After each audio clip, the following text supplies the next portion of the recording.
Now this is our printer for the cassettes. It operates at very high speed. Usually Jose is able to print all 12,000 cassettes in a few hours on this machine.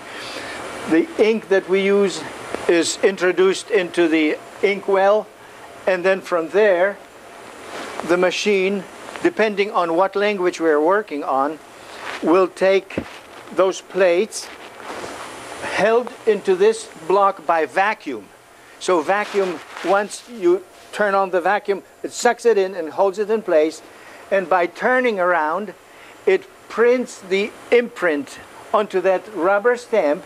In the meantime, the cassettes that are coming from the conveyor belt, taken by another conveyor belt into the printing mechanism, and on this side, just to show you, it's printed directly onto the cassette, both sides. On one side is our logo with the address and copyrights.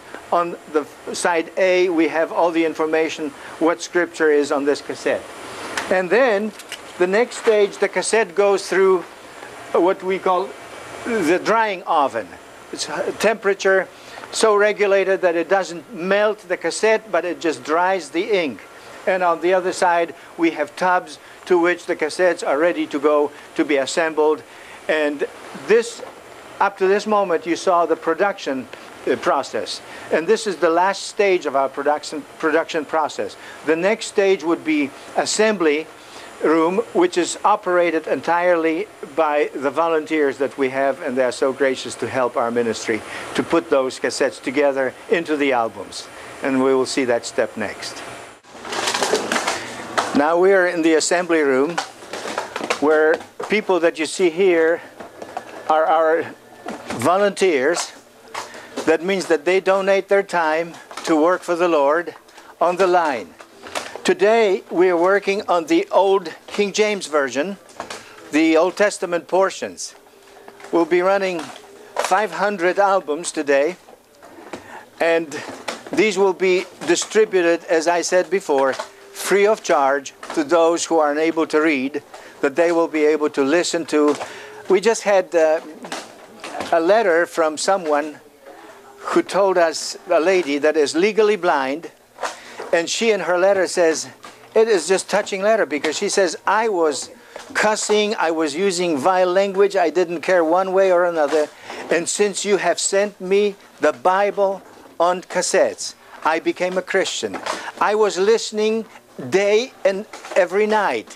I would go to sleep, but the cassettes were still talking to me through the headphones. And she said, it's funny, but she says, it's probably what caused me to change my language. The Lord cleansed my heart in such a way that I don't need to cuss anymore. I don't need to be angry. I just love people. My husband, after 35 years of not going to church, started listening with me. Now we do not miss one Sunday service. We go every Sunday because we know that the love of the Lord has done it for us. So today, when we finish this, this will be wrapped and it will go to the shipping department, which will be the final stage.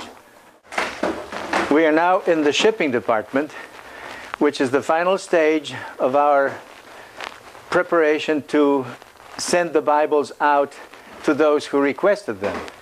And Don is right now packing those requests into the boxes. The machine that you see will automatically seal each box, and then it is packed into on pallets, from which Don is taking those pallets to the post office every day. A load of the truckload goes to the post office to be sent out to those recipients. And you can see on the shelves different languages that we have. And they usually, we try to keep them in alphabetical order in such a way that whatever language is needed, Don is able to go to the shelf and take those that are needed for this particular day to be mailed out.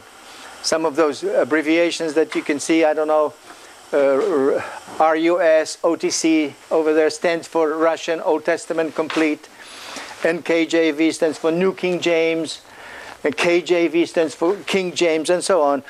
And as I say, you would see over 70 languages like this. that we have available for those who are blind and low vision. This would conclude our tour today.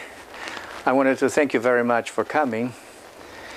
It is very important that people who are coming for a visit to have a tour given and explain what we're doing, to help this ministry in a way that we can continue to do what we're doing.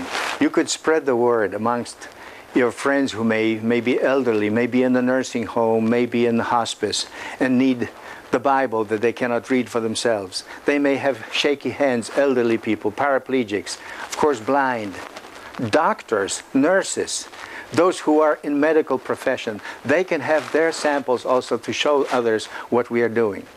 Now, we always crave a prayer support for this ministry, because believe me, this prayer is answered every day, and we see it every day. People ask me often, how are you supported? We have friends of the ministry, partners of this ministry, that are supporting us financially also. And I can guarantee one thing to you, that all 100% of the monies that we may receive from God's loving people who are giving this kind of help to the ministry goes directly 100% into the production of those albums that go then to those who are blind and low vision. So if you would like, or if you know somebody who would say, I would be interested to help in prayer or in financial help, we would appreciate it in a great manner. And God will bless you. I know that God will bless you for this, because it is His ministry. You can see that what we're doing here is no gimmick. It goes to so many countries. This ministry has reached 130 countries so far, and we are hoping that this fulfillment of the Lord's command to go to the uttermost parts of the earth will also be the privilege of this ministry. If you'd like to be a partner, we have a phone number. We have area code 941-748-3031. We also have a beautiful website, which is under the name of audiobiblesfortheblind.org. And you could see much more information that we have given you today during this tour. And if you have questions, people would be happy to get in touch with you, answer those questions. If you have other people who would say, I would like to go and visit and see what you have seen, we would be always happy to have people coming that we could give them a tour like we have given you today. So once again, I wanted to thank you for coming. I want to thank you to be what you are for us, our helpers, our prayer supporters, and our financial supporters. Thank you so much.